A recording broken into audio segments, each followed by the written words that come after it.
எனக்கும் சரஸ்வதி அம்மா, இளம்பிறை அம்மா அவங்க 2 பேருக்கும் ஒரே ஒரு நிகழ்ச்சியில் தான் அறிமுகம். அவங்களுக்கு நினைவு இருக்குமோ இல்லையோ, எனக்கு ஞாபகம் இருக்குது. இதே திருச்சியில் தமிழ் மாநில காங்கிரஸ்ன்னு ஒரு கட்சி 1996 ஜெயிச்சது. அப்புறம் 97லேயோ 98லேயோ முதல் மாநாடு நடத்துனாங்க. இதே திருச்சியில் தான். அதில் ஐயா தலைமையில் ஒரு பட்டிமன்றம். ஒரு அணிக்கு 2 பேர். நானும் பேராசிரியர் ராஜாராமும் ஆண்கள். அவங்க 2 பேரும் பெண்கள் அணியில் இருந்தாங்க. அது ஆண் பெண் இல்லை, அது சமூக தலைப்பு. அதில் தான் அவங்கள நான் மேடையில் பார்த்துருக்குறேன். அப்போ நான்லாம் வளராத, இப்போவும் அப்படித்தான், ஒன்றுமே தெரியாத ஒரு ஆள். அவர்களோட ஒரே ஒரு மேடையில் பேசியிருக்கிறேன். அப்படி தான் எனக்கு தெரியும். விசாலாட்சி அக்காவோட நிறைய அனுபவம் மேடையில் பேசியிருக்கிறோம்.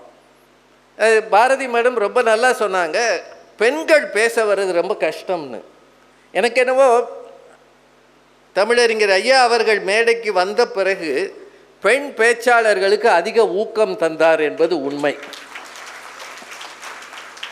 ஒரு அணியாக அவர்களை அழைத்து கொண்டு போவார்.